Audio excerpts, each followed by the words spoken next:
नमस्कार दोस्तों। 14 अगस्त सन 1931 गांधी जी और अंबेडकर जी जब मिलते हैं तो गांधी जी अंबेडकर जी को ये कहते हैं कि जब आपका जन्म भी नहीं हुआ था मैं उस वक्त से अछूतों का हितैषी हूँ। मुझे इस बात के लिए बहुत ही ताज्जुब होता है कि आप मुझे अछूतों के लिए हितैषी क्यों नहीं समझते। दोस्तों, ऐसा कहा जाता है कि 2 दशक पहले आज़ादी से ही अंबेडकर जी अपने अनुयायियों के साथ आज़ादी के आंदोलन से भी अलग हो रहे थे। आखिर कौन सी ऐसी बात थी कि अंबेडकर जी गांधी जी से भी सहमत नहीं थे।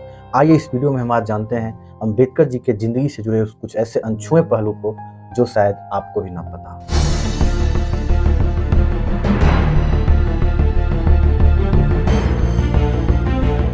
धनंजय कीर, जिन्होंने कि अंबेडकर जी पे एक पुस्तक लिखी थी जिस पुस्तक का नाम था doctor Ambedkar life and mission. उस पुस्तक के माध्यम से धनंजय कीर ने बहुत सारी बातें अंबेडकर जी के बारे में बताई। उन्होंने लिखा है कि अंबेडकर जी ने उसके बाद गांधी जी को ये रिप्लाई दिया था कि अगर गांधी जी आप अछूतों के बारे में सोचते तो कांग्रेस में शामिल होने की जो शर्त है कि कोई खादी पहनने वाला ही उसमें शामिल हो सकता है, आप इस शर्त के बदले शर्त को इस तरह से रखते कि वैसा व्यक्ति कांग्रेस अध्यक्ष या कांग्रेस में शामिल होगा जो किसी न किसी अछूत को अपने यहाँ नौकरी पर रखा हो या उसके यहाँ जाके कभी खाना खाया हो, या फिर अछूतों को मंदिर के अंदर एंट्री करने का जो विरोध करने वाला व्यक्ति है उस व्यक्ति को अगर आप कांग्रेस में शामिल नहीं करते तो मैं ये मान लेता कि आप अछूतों के हितैषी हैं। ये बातें अंबेडकर जी ने गांधी जी को बताई थी। अंबेडकर जी कहते हैं कि गांधी जी आप ऐसा नहीं कर पाए और कांग्रेस में आप ऐसा कोई रूल भी नहीं बनवा पाए जो अछूतों को सही नजरिए से नहीं देखने वाले व्यक्ति को कांग्रेस में शामिल होने से रोकता। 26 फरवरी सन 1955 हमारा देश आजाद हो चुका था और जब अंबेडकर जी से पश्चिम की एक मीडिया एजेंसी ये सवाल पूछती है कि आप गांधी जी के बारे में क्या सोचते हैं, तो अंबेडकर जी बोलते हैं, I feel quite surprised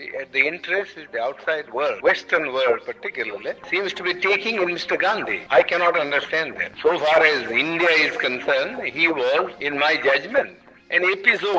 कि पता नहीं पश्चिमी देश के लोग या आप लोग गांधी जी को इतना ज्यादा तवज्जो क्यों दे रहे हैं, जबकि गांधी जी हमारे देश में कोई बहुत बड़े व्यक्ति या कोई युग पुरुष नहीं थे। यहाँ तक कि भारत की जनता अब उन्हें धीरे धीरे भूल भी रही है। ये ऐसे कुछ शब्द थे डॉक्टर अंबेडकर के गांधी जी के।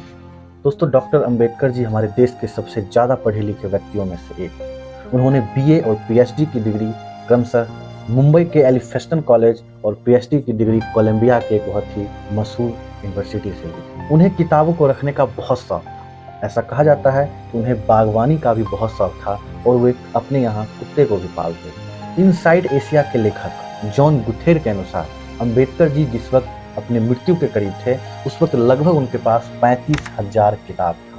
35,000।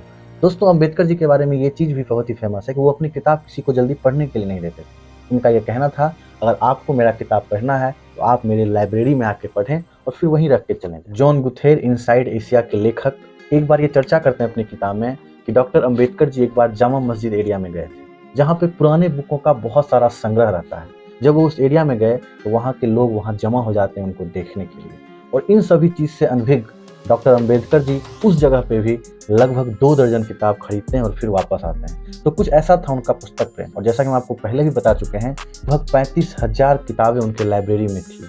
डॉक्टर अंबेडकर जी के बहुत ही करीबी मित्र ने अपनी किताब में ये लिखा है कि एक बार जब डॉक्टर अंबेडकर जी रात में अपने लाइब्रेरी में किताब को बहुत ही ध्यानमग्न होकर पढ़ रहे थे तो मैं उनके लाइब्रेरी में गया। उन्हें यह पता नहीं चलता है कि कोई लाइब्रेरी में आ गया है। मैंने उनके पैर छुए तो उन्होंने कहा कि टॉमी क्यों परेशान कर रहे हो। मैं बहुत ही हतप्रभ था और जब उन्होंने सर उठाकर ऊपर देखा तो मुझे देख के शायद उनको भी ये एहसास हो गया था कि उन्होंने कुछ गलती कर दी है। और ये इस चीज़ को दर्शाता है कि वो किताब को पढ़ने में कितने ध्यान मग्न रहते थे कि किसी दूसरे के स्पर्श को भी वो समझ नहीं पाए और उन्हें ये लगा कि उनका कुत्ता टॉमी शायद उनको परेशान कर रहा। धनंजय जी के अनुसार उनका कहना है कि अंबेडकर पूरी रात पढ़ते थे और भोर के समय वो सोने के लिए जाते थे। लगभग 3 से 4 घंटे की नींद के बाद वो वापस उठ के तैयार होते थे और कोर्ट जाने के लिए तैयार होने लगते थे। उन्होंने कहा है कि इस बीच में वो उन बुक को भी पलटते रहते थे जो डाक के द्वारा उन्होंने मंगाई होती है।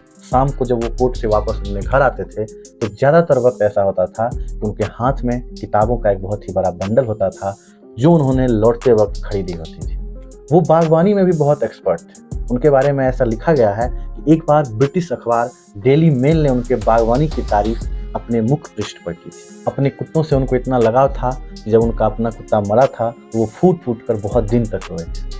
31 मार्च सन 1950 श्याम दास बिरला के बड़े भाई जुगल किशोर बिरला जी अंबेडकर जी से मिलने के लिए उनके घर पे जाते हैं। कारण ये होता है कि मद्रास की एक रैली में पेरियार के सामने उन्होंने श्रीमद् भागवत गीता के बारे में कुछ ऐसी बातें कहीं जो शायद उनको अच्छी नहीं लगी थी और कुछ हिंदुओं को वो अच्छी नहीं लगी होंगी। जब बिरला जी इस बारे में अम्बेडकर जी को ये बोलते हैं कि आपने भागवत गीता का विरोध क्यों किया, फिर अम्बेडकर जी उनको कहते हैं कि मुझे भागवत गीता पढ़ने के बाद कुछ ऐसा लगा कि गीता समाज को बांट रहा है, इसलिए मैंने उसका विरोध किया।